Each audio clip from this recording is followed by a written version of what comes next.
Doutor Marcos, você entrou num tema que acho que a gente poderia nos aprofundarmos um pouco mais, que é o termo pseudociência. Ele tem ganhado uma grande relevância, né? O que aconteceu. Acho que poucas pessoas, antes de tudo esse momento que a gente passou de pandemia, não sabiam o que significava e talvez nem saibam ainda o que significa. Falando sobre a pseudociência, o que ela é? Fala um pouquinho mais disso pra gente. E ela é antagônica à ciência? Sim. Tá. Então, respondendo de forma clara e objetiva, sim.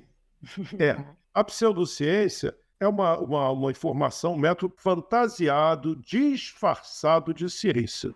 Então, um artigo científico que se propõe a fazer uma coisa que ele não tem capacidade de fazer é pseudociência. Por exemplo, durante a pandemia, houve várias publicações, inclusive de um médico francês, que na época ficou muito famoso, médico não me lembro se era biólogo, enfim, um francês, ele publicou um artigo com 2.000 pessoas ou 3.000 pessoas, etc., que era um estudo observacional, que ele comparava os pacientes do hospital dele com os pacientes do hospital não sei da onde, que haviam se negado a tomar remédio. Quer dizer, não havia nenhum traço de metodologia. O que é a metodologia? É quando você quer chegar a alguma conclusão sobre alguma coisa e utiliza um método que seja científico e, sobretudo, se eu fizer igualzinho a você, que eu chegue ao mesmo resultado. Né? Ele tem que ser reprodutivo, ele tem que ter robustez metodológica, tem que ser reproduzível e, obviamente, tem que atender uma série de princípios éticos, que é uma coisa muito importante na pesquisa, né? Sobretudo no ensaio clínico, você está lidando com o ser humano. Uhum. Então, essa questão ética é muito, muito, muito importante. É tão importante quanto a questão metodológica. Muito bem.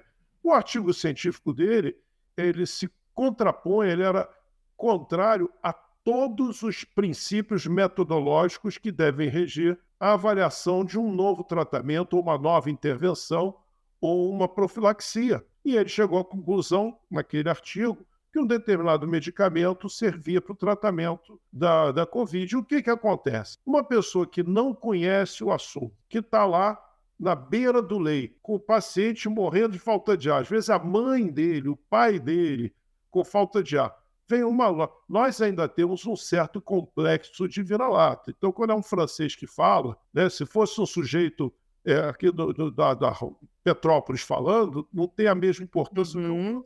francês é francês, é da França, né? Que é um país de primeiro mundo, etc., que é um país desenvolvido. Então, ganha muito eco publicar numa revista europeia. Então, uma porção de gente. E aí existe uma coisa, sabe, Rafa, que eu falo. Durante muitos anos eu pratiquei Aikido, que é uma arte marcial japonesa. Pratiquei durante uns 25 anos. Eu gosto muito de arte marcial, eu gosto de boxe, essas coisas. Então, eu sempre pratiquei. Eu nunca competi, nunca lutei com ninguém, mas eu gostava de treinar. E tem uma coisa nas artes marciais que eles chamam de um dos personagens, que é o Mushin. Mushin da arte marcial, o Mushin do Budô. Budô é sinônimo de arte marcial. Mushin, o que é? Você esvaziar a mente. Então, quando você vai ler um artigo, nos meus cursos eu sempre faço isso. Ó, você tem que ser que nem um samurai, você tem que ir com um mushin. Você esvazia sua mente das suas concepções pessoais, das suas convicções pessoais e leia o artigo com isenção emocional. Tá entendendo? É o que eu estava brincando aqui. Minha família é italiana. Uhum. Eu leio um artigo que diz que vinho faz bem, eu vou me agarrar naquele artigo. E ele Uhum. vai ser um artigo de bolso pro resto da vida. Então o sujeito está ali. Eu não estou defendendo ninguém, mas eu estou falando, o sujeito está ali. Tá 1 ou 2 meses de pandemia, está desesperado, o pai dele está doente. O cara da França diz que aquele remédio funciona baseado num estudo de 2.000 pacientes, ele não tem a menor ideia que foi um estudo observacional, que não foi randomizado, que não foi controlado, que havia graves problemas metodológicos, gravíssimos, que a análise estava mal feita, que a conclusão era absurda, e ele passa a usar aquele remédio. E como a gente sabe que 90 a 95% dos pacientes com Covid evoluem bem, ou evoluíam bem, morreu muita gente, pelas pessoas de maior risco, mas a doença em si era grave, trouxe muito sofrimento, mas a mortalidade não é, ela foi enorme, um absurdo. Mas assim, porque foi um número absurdo de infectados, né? Mas se você botasse um número.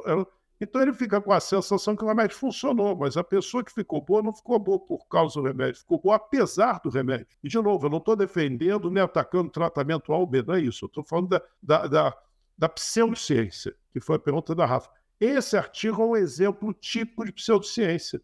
ele traz uma informação, ele se finge, ele bota uma roupagem que não corresponde à ciência. Embora ele fale, use um linguajar, ele foi publicado numa revista europeia, ele traz dados e parece, para quem não está capacitado para identificar o viés de seleção, o viés de performance, o viés de avaliação, que não havia grupo, o grupo controle não era verdadeiro, ele não foi designado ao acaso a terapia, enfim, ele não tinha a menor pingo de ciência.